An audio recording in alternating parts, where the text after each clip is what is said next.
پاکستان کا آئین اس بات کی ضمانت دیتا ہے کہ ملک میں اظہار رائے کی آزادی ہو، میڈیا آزاد ہو۔ اسی لیے حکومت کا کام یہ ہونا چاہیے کہ اس کے کسی عمل سے یہ تاثر نہ جائے کہ آزادی اظہار رائے کو دبایا جا رہا ہے، یہ صحافیوں کا بازو مروڑنے کی کوشش ہو رہی ہے۔ لیکن افسوس سے کہنا پڑتا ہے کہ محض 3 ماہ پرانی قائم شہباز شریف حکومت میں بھی صحافیوں کے ساتھ وہی سلوک ہو رہا ہے جو ماضی کی حکومتوں کا وتیرہ رہا ہے۔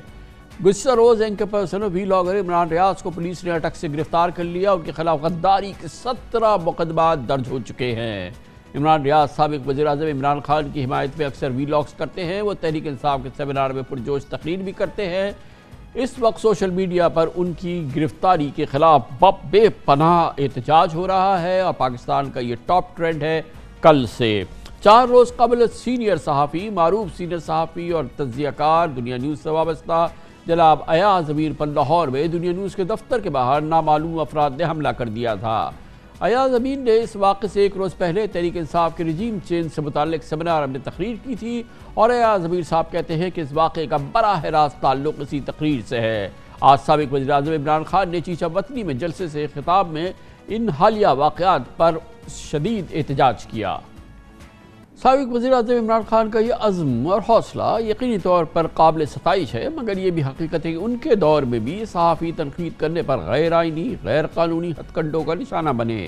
کسی کو گولی مار کر زخمی کر دیا گیا تو کوئی اغوا کیا گیا، کچھ کو زبردستی شمالی علاقہ جات کی سیر کرانے کے لیے لے جایا گیا۔ اظہار رائے کی آزادی، میڈیا کی آزادی، صحافیوں پر ظلم، جبر، تشدد، یہ تمام واقعات تھمنے کو نہیں دیتے۔ حکومت چاہے کوئی آئے، یہ وہ معاملہ ہے جو تسلسل سے جاری رہتا ہے، فوجی حکومت ہو یا جمہوری حکومتیں، اور چاہے کسی جماعت کی حکومت ہو۔ ان تمام موضوعات پہ بات کرتے ہیں پاکستان کے ممتاز صحافی اور جرنلسٹ اور میڈیا رائٹس ایکٹیوسٹ جناب مظہر عباس ہمارے ساتھ موجود ہیں۔ بہت بہت شکریہ مظہر عباس صاحب۔ 3 مہینے بھی نہیں ہوئے اس حکومت کو آئے ہوئے اور جس قسم کے واقعات ہو رہے ہیں، مطلب یہ ساری کیفیات ہر حکومت میں ہم نے اس سے پہلے دیکھی ہے، مگر 3 months 90 days too short a time, اس دوران اتنے صحافیوں پہ مقدمات، اس قسم کے حملے، اس قسم کی گرفتاری، یہ کیا کیفیت ہے اور کیوں اس طرح سے ہو رہا ہے ابھی؟ شکریہ کامران۔ یہ جو ابھی آپ نے جو رپورٹ دکھائی ہے، ہمارے ایک دوست ہیں فاضل جمیلی، کراچی پریس کلب کے صدر ہیں، ان کا شعر ہے کہ مل جائے اگر مجھ کو اظہار کی آزادی، ہم مانگنا چاہیں گے انکار کی آزادی۔ یہ جتنے آپ نے واقعات ابھی دکھائے حامد میر صاحب، اس سے پہلے بھی چلے جائیں، سلیم شہزاد سے پہلے چلے جائیں، آپ حیات اللہ کے کیس میں چلے جائیں، یعنی جہاں جوڈیشل کمیشنز بھی بنے ان کی رپورٹ بھی نہیں، اور ایسا بھی ہوا حیات اللہ کے کیس میں کہ ان کی جو بیوہ تھی اس نے جا کے آئیڈینٹیفائی کیا، جوڈیشل کمیشن میں بیان دیا تو وہ بھی قتل کر دی گئی۔ تو یہ صورتحال رہی ہے۔ لیکن یہ آپ نے جو کہا کہ پچھلے 2-3 مہینے میں، اور یہ جو 2 واقعات ہوئے ہیں، ایاز میر صاحب نہ کوئی اس طرح کے جرنلسٹ کبھی بھی رہے ہیں کہ جن کی آواز بھی اونچی ہوتی ہو۔ ہاں، ان کی تحریر بڑی جاندار رہی ہے ہمیشہ سے، ان کی آواز بڑی توانا رہی ہے۔ اسی طرح آپ عمران ریاض کے ویوز سے اختلاف کر سکتے ہیں، اس پہ 2 رائے ہو سکتی ہیں، لیکن جس انداز میں عمران ریاض کے خلاف ایف آئی آر پہ ایف آئی آر پہ ایف آئی آر، اور اگر ان ایف آئی آرز کا کانٹینٹ دیکھیں تو ایسا نظر آتا ہے کہ اس کا رائٹر ایک ہے، اس میں صرف نام تبدیل ہوئے ہیں، اور جو بغاوت کے مقدمے ہیں وہ اتنی آسانی سے نہیں بنائے جاتے کہ آپ 17 بغاوت کے مقدمات بنا لیا آپ نے۔ یہ کہاں ہوتا ہے؟ یہ انپریسیڈنٹڈ ہے۔ اور ہم نے ماضی میں بھی دیکھا ہے، عمر چیمہ کے خلاف پتہ نہیں کتنی ایف آئی آرز ہیں، احمد نورانی کے خلاف ایک لمبی فہرست ہے خیر۔ لیکن یہ جو آپ نے بات کی، یہ بالکل پہلے تو یہ، اور آج میں نے کبھی نہیں دیکھا، چاہے گورنمنٹ کا کی کوئی بھی ہو، میں نے پہلی مرتبہ کسی وزیر کو کسی صحافی کی گرفتاری کا دفاع کرتے ہوئے دیکھا آج۔ اور مجھے مالک احمد خان نے عمران ریاض کی گرفتاری کا تو دفاع کیا، اور یہ بھی کہہ دیا کہ ان کی نظر میں وہ مجرم ہیں، یعنی ملزم بھی نہیں، ان کی نظر میں وہ مجرم ہیں۔ تو پھر ملک احمد خان یہ بھی بتا دیں کہ ایاز میر پہ انہی کے شہر میں جو حملہ ہوا، اس کا کوئی 1 انچ بھی تحقیق آگے بڑھی ہے؟ کوئی پتہ چلا ہے کہ وہ کون؟ مظہر یہ تو ابھی 3 مہینے کی حکومت ہے، چلے ابھی 3 مہینے میں ملک احمد خان نہیں بتا سکتے، ان کی حکومت پہلی بار تو نہیں آئی ہے، یہ چوتھی حکومت ہے ان کی۔ اس سے پہلے گزشتہ حکومت میں جو صحافیوں کے ساتھ ہوا، میڈیا کی آزادی کے ساتھ ہوا، ان کے ملزمان کا بتا دیں، اس سے پہلے کی حکومت کا بتا دیں، اس سے پہلے کی بتا دیں، کبھی بتا دیں کہ انہوں نے کبھی کسی صحافی کو کہ جو ان کی حکومتوں کے دوران حملے ہوئے یا تشدد ہوا یا اس کو ظلم کا نشانہ بنایا گیا، کبھی کسی کو انہوں نے پکڑا، ان کی حکومت نے، نون لیگ نے، نواز شریف کی حکومت نے کبھی اس سے پہلے اس پر کوئی عمل، اس حوالے سے کوئی کارروائی کی ہو؟ کامران یہی نہیں، جو ان کی غالباً سیکنڈ گورنمنٹ تھی، اس میں آپ کو اور مجھے پتہ ہے کہ کیا ہوا تھا، نیوز اور جنگ کے ساتھ کیا کیا تھا انہوں نے۔ جو سیف الرحمان صاحب تھے، انہوں نے کس طرح سے جو ہے ایڈیٹرز کے کو تھریٹ کیے تھے، ٹیلی فون ان کے ٹیپ کیے گئے تھے، یہ ٹیبنگ کا مسئلہ اس وقت سے چل رہا ہے۔ تو یہ جو صورتحال ہے یہ انتہائی تشویشناک ہے، اور اس میں بہت سے کیسز میں، بے شمار کیسز میں ریاست کے اندر ریاست بھی ہمیں نظر آتی ہے۔ یہ بھی نظر آتا ہے جیسے میں کراچی، حیدرآباد یا ٹھٹا میں عمران ریاض کے خلاف جو 3 FIRs کاٹی گئیں، اس پہ میں نے سندھ کے انفارمیشن منسٹر شرجیل میمن کو فون کر کے پوچھا کہ یہ سندھ گورنمنٹ نے یہ FIRs کیوں کاٹی ہیں؟ تو اس نے کہا اس کا سندھ گورنمنٹ سے کوئی تعلق نہیں ہے، یہ ہم نے نہیں کاٹی، نہ ہمیں کوئی اس سے پرابلم ہے۔ لیکن یہ آسان ہے نا یہ بات کہنا، مطلب جس کی جو حکومت ہے وہ حکومت جانے اس کے اندر کوئی حکومت ہے یا نہیں ہے۔ میں اور آپ تو یہ جانتے ہیں کہ یہ ان کی حکومت ہے، بالکل یہ اس کا کام ہے پہچاننا۔ اگر اس کی حکومت کے اندر کوئی حکومت ہے وہ سارٹ آؤٹ کرے نا۔ یہ بھی نہیں، بلکہ وہ ذمہ دار ہیں اس کے۔ اگر ان کی حکومت، ان کی ناک کے نیچے کوئی چیز ہو رہی ہے تو وہ ذمہ دار ہیں۔ جس طرح عمران خان صاحب کے بھی دور میں ہم ان سے یہ کہا کرتے تھے کہ دیکھیے جس طریقے سے واقعات ہو رہے ہیں، جیسے آپ نے متی اللہ جان کا واقعہ سنایا کہ آپ اسلام آباد میں براڈ ڈے لائٹ میں اٹھا کے ایک آدمی کو لے جاتے ہیں، وہ اپنی بیوی کو ڈراپ کرنے آتا ہے، اسے آپ اٹھا کے لے جاتے ہیں، اوپر سے لے کے نیچے تک کوئی جواب ہی نہیں دیتا۔ اس کے بعد کیا ہوا؟ کسی ایک کیس میں، ان ساری رپورٹس میں جو آپ نے دکھائیں ابھی، کسی ایک کیس میں بتائیں کہ کوئی پروگریس ہوئی ہو؟ کم سے کم 10-15 سال تو بات ہو گئی ہے نا۔ یہ کوئی ایک کیس بتا دیں کہ جس میں حملہ آور گرفتار ہوئے ہوں۔ بہت شکریہ جناب مظہر عباس ہمارے ساتھ موجود تھے۔ کمرشل بریک، اس کے بعد ذکر کرتے ہیں پنجاب میں الیکشنز ہونے جا رہے ہیں 17 جولائی کو، اور بہت سخت کانٹے کا مقابلہ ہے، اور ہر صورت میں، ہر قیمت پہ الیکشن جیتنا ہے PTI کو بھی اور نون لیگ کو۔ نون لیگ کے پاس اس وقت حکومت ہے، حمزہ شہباز آج وزیر اعلیٰ ہیں، انہوں نے زبردست حکم جاری کیا، انہوں نے کہا کہ 100 یونٹ بجلی والے گھروں میں بجلی معاف۔ اس سے پہلے عمران خان نے اپنے دور میں بجلی سستی کی تھی، مگر حمزہ شہباز نے بجلی معاف کر دی۔ پاکستان کی پوزیشن یہ ہے کہ 4,500 ارب کا تو بجٹ خسارہ ہے۔ اس کی بات کرتے ہیں چھوٹے سے وقفے کے بعد۔ افسوس، صد افسوس کہ پاکستان میں حکومتوں کے لیے سیاسی فائدوں کے لیے غیر مناسب معاشی فیصلے اور اعلانات کوئی اچنبے کی بات نہیں۔ اپنے دور حکومت میں عمران خان نے اس سال مارچ میں جون تک 4 مہینے کے لیے بجلی 5 روپے فی یونٹ سستی کر دی تھی۔ اب وزیر اعلیٰ پنجاب حمزہ شہباز نے ایک قدم آگے بڑھتے ہوئے بجلی مفت دینے کا اعلان کر دیا ہے۔ پنجاب حکومت کے روشن گھرانہ پروگرام کے تحت اب پنجاب بھر میں 100 یونٹ تک بجلی استعمال کرنے والوں کو 1 سال تک بجلی کا بل نہیں دینا ہوگا۔ حکومت پنجاب نے اس کے لیے 100 ارب روپے مختص بھی کر دیے ہیں، یعنی یہ رعایت حکومتی خزانے سے ہی جائے گی۔ عام خیال یہ ہے کہ اس فیصلے کی وجہ 17 جولائی کو پنجاب میں 20 نشستوں پر ہونے والے ضمنی الیکشنز ہیں، اور اس میں کامیابی تو ہر صورت میں حمزہ شہباز کے لیے ممکن بنانا ضروری ہے۔ اس اعلان کے بعد الیکشن کمیشن نے وزیر اعلیٰ پنجاب کو کل طلب کر لیا ہے۔ دوسری جانب آج سابق وزیر اعظم عمران خان نے چیچا وطنی میں جلسے سے خطاب میں ایک مرتبہ پھر کہا کہ پنجاب کے ضمنی انتخابات میں الیکشن کمیشن آف پاکستان اور امپائرز مل گئے ہیں، مگر اس کے باوجود تحریک انصاف فاتح ہوگی۔ ایک طرف پنجاب میں یہ ٹارگیٹڈ سبسڈی کا خوف، تو دوسری طرف پاکستان کا 4,500 ارب روپے خسارے کا بجٹ بھی ایک حقیقت ہے۔ اسی کے ساتھ پاکستان نے IMF کو بجلی پر کسی قسم کی سبسڈی نہ دینے کی یقین دہانی کرائی ہوئی ہے۔ ان حالات پہ ماہرین کا خدشہ ہے کہ IMF اس سبسڈی پر اعتراض کر سکتا ہے، اور اس حوالے سے IMF کو قائل کرنے میں کچھ وقت بھی لگ سکتا ہے۔ مگر حکومتی اراکین کہتے ہیں کہ انہوں نے IMF سے اس سلسلے میں بات کر کے ان کی تسلی کرا دی ہے۔ اگر ایسا ہو گیا ہے تو الگ بات ہے، اور ورنہ تو اس بات کا امکان ہے کہ اس کیفیت میں IMF پروگرام کی بحالی میں مزید دیر ہو سکتی ہے۔ اس نئی ڈیولپمنٹ پہ بات کرتے ہیں، اس کے لیے ہمیں جوائن کر رہے ہیں جناب عابد قیوم سلیری، معاشی اور NGO امور کے ماہر بھی ہیں، ایگزیکٹو ڈائریکٹر ہیں SDPI کے۔ بہت بہت شکریہ سلیری صاحب۔ یہ فرمائیے گا کہ عام طور پہ یہ کہا جاتا ہے کہ حکومت ٹارگیٹڈ سبسڈی دے، اور یعنی غریب لوگوں کو بس ان تک یہ سبسڈی پہنچائی جائے۔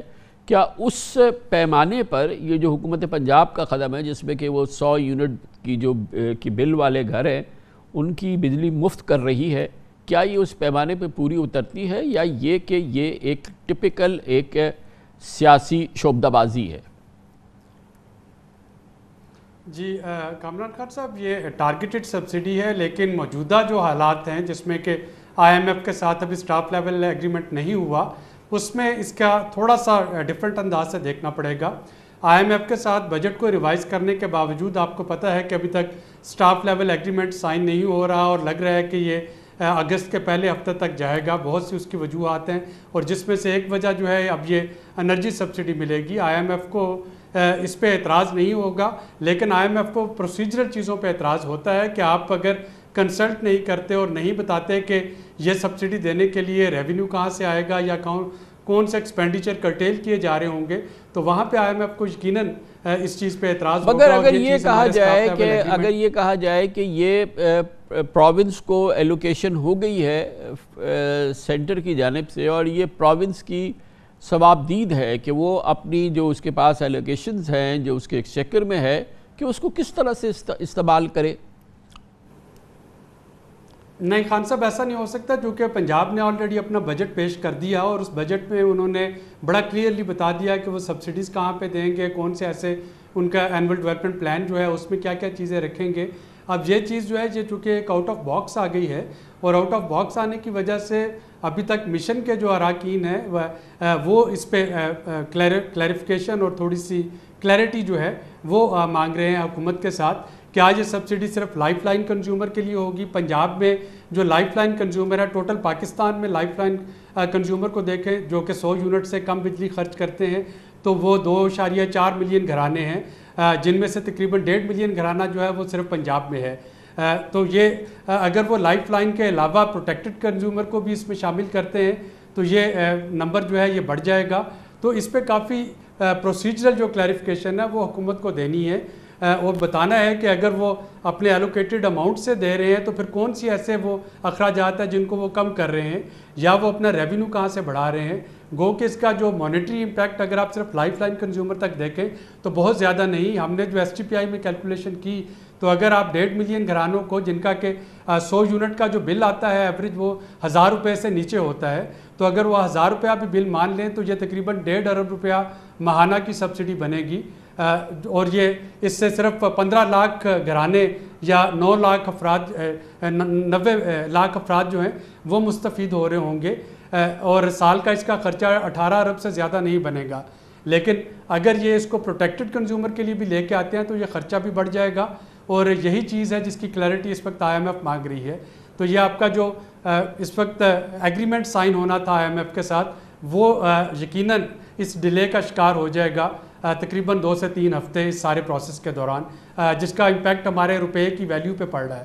یہ تو مسلسل یہ ہو رہا ہے، تو مگر آپ نے کہا کہ کئی ایشوز ہیں۔ ایک چیز اور ہمارے سامنے آیا کہ وہ چاہتے ہیں کہ ہمارے اینٹی کرپشن کے ادارے جو ہیں ان میں قوت پیدا ہو، اور وہ اتنے مضبوط ہوں ہر لحاظ سے، قانون سازی کے لحاظ سے اور اپنے کام کے لحاظ سے، کہ بین الاقوامی اس کی تصدیق ہو سکے کہ یہ فعال ادارے ہو گئے اینٹی کرپشن کے۔ تو ایک یہ موضوع بھی ہے، اور آپ نے کہا کہ اور بھی کئی موضوعات ہیں، یعنی کہ ابھی فاصلہ ہے IMF اور معاہدے کے درمیان، ابھی فاصلہ ہے، اور وہ کیا امور ہیں خصوصی طور پہ؟ جی جو آپ نے ابھی اینٹی کرپشن کا بتایا تو اس میں جو شارٹ ٹرم ہے وہ تو یہ ہے کہ ایسٹ ڈکلیریشن جو ہے وہ بہت ٹرانسپیرنٹ ہو۔ ایسٹ ڈکلیریشن سسٹم جو ہے وہ بڑا ٹرانسپیرنٹ ہونا چاہیے، ہر ایک کے ایسٹس کا آپ کے پاس نالج ہو، جو ہمارے فنانشل ادارے ہیں اور جو ہمارے قانون نافذ کرنے والے ادارے ہیں، میرے آپ کے لیجسلیٹرز کے، پالیسی میکرز کے۔ اور دوسرا جو ہے وہ ہے کہ ایکسیس ٹو بینیفیشل اونرشپ، کہ جو بے نامی جس کو کہ ختم کیا تھا پچھلی حکومت میں، ابھی بھی اگر کوئی اونرشپ ایسی موجود ہے جو کہ بیوی بچوں یا افراد خانہ کے جو باقی عزیز و اقارب کے نام پہ ہے، تو اس کی انفارمیشن جو ہے اس تک ایکسیس ہو سکے. تو شارٹ ٹرم میں یہ ایک پرائر ایکشن ہے، لیکن جو اس کا لانگ ٹرم ہے اس میں جو آپ کے اینٹی کرپشن ادارے ہیں ان کا ایک انسٹیٹیوشنل اسٹرینتھنگ جو ہے وہ ایک ایشو بن رہا ہے. دوسرا ایشو جس کو کہ کچھ حد تک ٹیکل کر لیا گیا ہے وہ پرسنل انکم ٹیکس کا ہے. تیسرا ایشو جو ہے وہ ہے کہ اگر صوبے سرپلس دیں گے تو صوبوں کو اور وفاق کو ایک MOU سائن کرنا ہوگا، جو کہ وفاق IMF کو پیش کرے گا کہ صوبوں نے یہ ایگریمنٹ دیا ہے کہ وہ اپنے اخراجات روکیں گے اور وہ سرپلس دیں گے. اور پنجاب کا جو انرجی سبسڈی ہے ظاہر ہے کہ یہ اس چیز کو امپیکٹ کرے گا، وہ جو MOU سائن ہونا تھا اس کو ریوائز کرنا پڑے گا. اس کے علاوہ ایک جو شرط ہے وہ یہ ہے کہ حکومت پاکستان جو فیوچر میں جتنا قرضہ لے رہی ہوگی وہ پچھلے قرضے کی ادائیگی میں استعمال ہوگا، جس کو ٹیکنیکل ٹرم میں پرائمری فسکل بیلنس امپروو کرنا کہتے ہیں. تو آپ نئے ایکسپینڈیچر پہ قرضہ خرچ نہیں کریں گے، بلکہ اپنا جو پچھلا قرضہ ہے اس کو اتارنے میں اس کو لگا رہے ہوں گے. تو اس طرح کے 4-5 پوائنٹ ہیں. ایک اور جو پوائنٹ جو کہ جس پہ حکومت ویور مانگ رہی ہوگی وہ یوٹیلیٹی سٹورز کا آڈٹ ہے، جس پہ کہ پچھلے ریویو میں پچھلی حکومت نے بتایا کہ ان کے پاس اس کا ریکارڈ نہیں ہے. مگر سلیڈی صاحب یہ اسی موضوع پر آتے ہیں کہ یہ اللہ بھرا کرے IMF کا کہ یہ چیزیں ایک بنیادی چیز ہے، ایک آرگنائزیشن بنائی ہے، ایک حکومتی آرگنائزیشن ہے، کمرشل اس کا کام ہے. حکومت اصرار کر رہی ہے کہ ہم اس کا زبردست قسم کا ایک پراپر آڈٹ نہیں کرا سکتے. یہ کیا نظام ہے؟ یہ کس طریقے سے ہوتا ہے؟ بیسک چیز ہے کہ آڈٹ ہونا چاہیے اس طرح کے تمام اداروں کا، اور بہت ہی انڈیپینڈنٹ اور بہت ہی ایک کریڈیبل آڈٹ ہونا چاہیے. اور اسی طرح سے کہ بھئی آپ کا اینٹی کرپشن کا ادارہ ہے تو وہ ایک واقعی مستحکم ادارہ ہونا چاہیے. اور اسی طرح سے اگر FATF اب آئے گا آن لائن ہمارے انسپیکشن کے لیے کہ بھائی ہم نے تو منی لانڈرنگ کے کیسز ختم کر دیے ہیں، ہم نے تو منی لانڈرنگ کے قانون کو بدل دیا ہے، ہم نے تو پورے معاملات کو بدل دیا ہے، تو ہم یہ کیسے نظام ریاست چلا رہے ہیں اپنا؟ جی، اور یہی وہ چیزیں ہیں جو کہ اب ہمیں فاٹف میں جا کے پتہ چلا کہ ہمارے ہاں میں وہ لوپ ہولز تھے، منی لانڈرنگ ہو سکتی تھی. IMF ہمیں بتا رہا ہے کہ آپ کی یوٹیلیٹی سٹور کا آڈٹ کروانا ممکن نہیں. IMF کے اصرار پہ کووڈ پہ جو سپینڈنگ ہوئی تھی اس کا آڈٹ کروایا گیا، جو کہ لیٹ ہوا، وہ ہم نے وہ ٹارگٹ مس کیا جو تھا، لیکن ان کے اصرار پہ بہرحال اس کا کچھ نہ کچھ آڈٹ جو ہے وہ ہو گیا. تو یقیناً ہمارا ہوم ورک جو ہے وہ کمزور ہے. اور جو سب سے بڑی چیز جو ہے وہ کریڈیبلٹی کی ہے. IMF نے اس چیز کو بہت زیادہ مائنڈ کیا کہ ہماری طرف سے ہائیسٹ لیول پہ کمٹمنٹ کی گئی 24 اپریل کو، جب مفتاح اسماعیل صاحب واشنگٹن میں IMF کی سینئر مینجمنٹ کے ساتھ ملے، اور وہاں پہ انہوں نے جو کمٹمنٹ دی کہ جاتے ہی انرجی سبسڈیز رول بیک کر لی جائیں گی، اور اس کے باوجود وہ 1.5 مہینہ رول بیک نہیں ہوئی.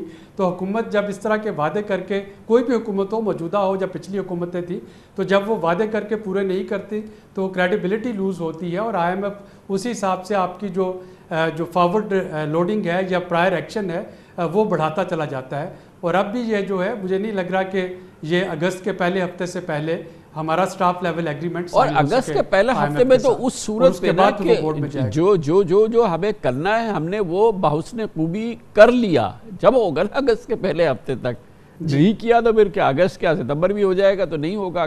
جو پرائر ایکشنز ہم نے کرنے ہیں، جو کچھ ہم نے ڈیلیور کرنا ہے وہ تو کرنا ہے.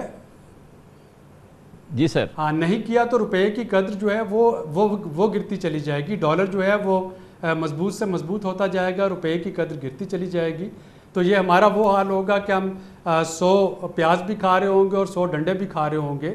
تو جو چیزیں ہمیں کرنی ہے وہ نہیں کر رہے، تو ظاہر ہے کہ ہم اس کو پینلٹی بھی بھگت رہے ہیں روپے کی قدر میں کمی کی شکل میں، اور اپنی جو کریڈیبلٹی، لاس آف کریڈیبلٹی کی شکل میں، اور سارے تلخ ڈیسیژن بھی آہستہ آہستہ لیے چلے جا رہے ہیں. تو یہ ایک تھوڑا سا کوہیرنس نظر نہیں آ رہا اس وقت کہ کیسے ہم IMF کو ساتھ لے کے چلیں گے.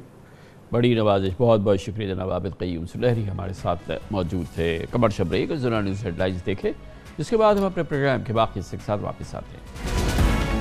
یہ بات اظہر بن الشمس سے ہر آدمی جانتا ہے کہ ہماری 75 سالہ تاریخ میں کوئی وزیر اعظم اپنی 5 سالہ آئینی مدت پوری نہیں کر سکا۔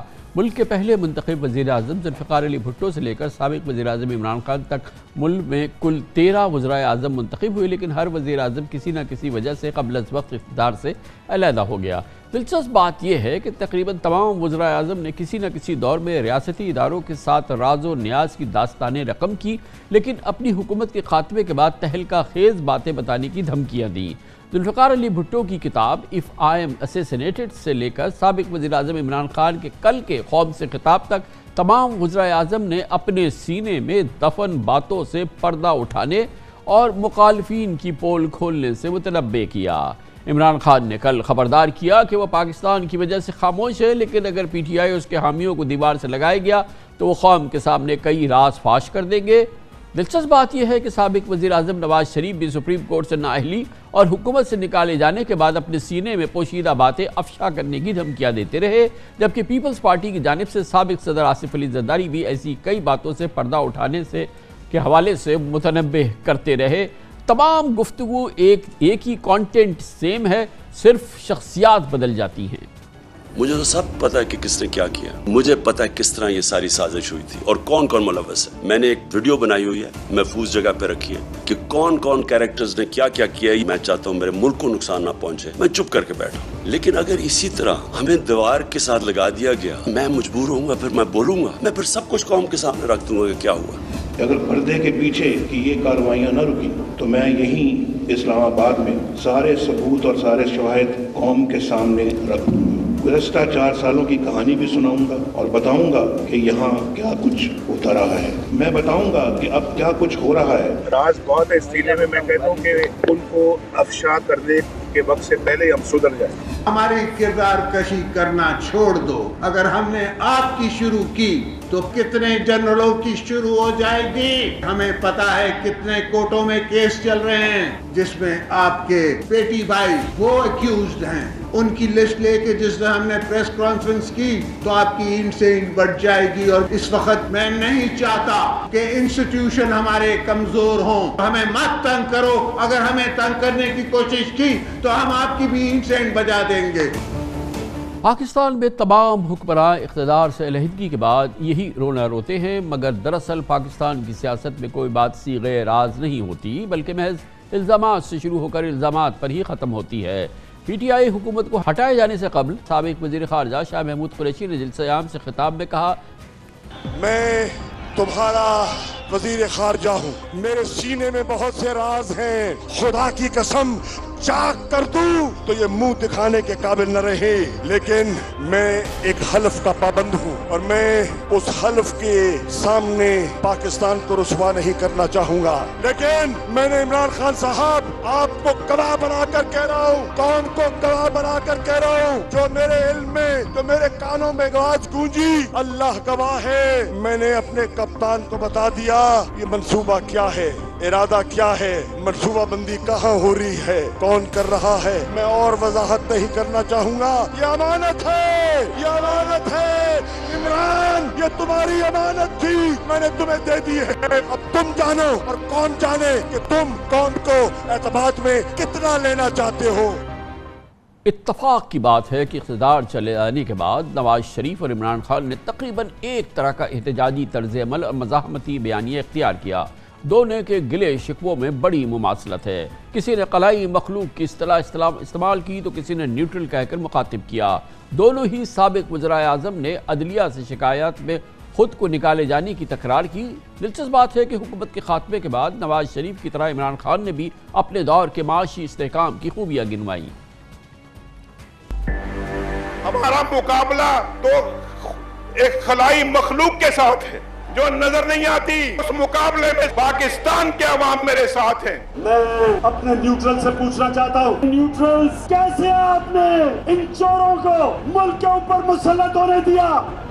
پاکستان کے عوام نواز شریف کو اہل کر کے بھیجے اور تم نا اہل کر دو، یہ 5 ججوں والے بینچ کو جواب دینا پڑے گا۔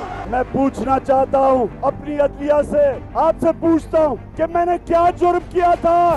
ملک خوشحال ہو رہا ہے،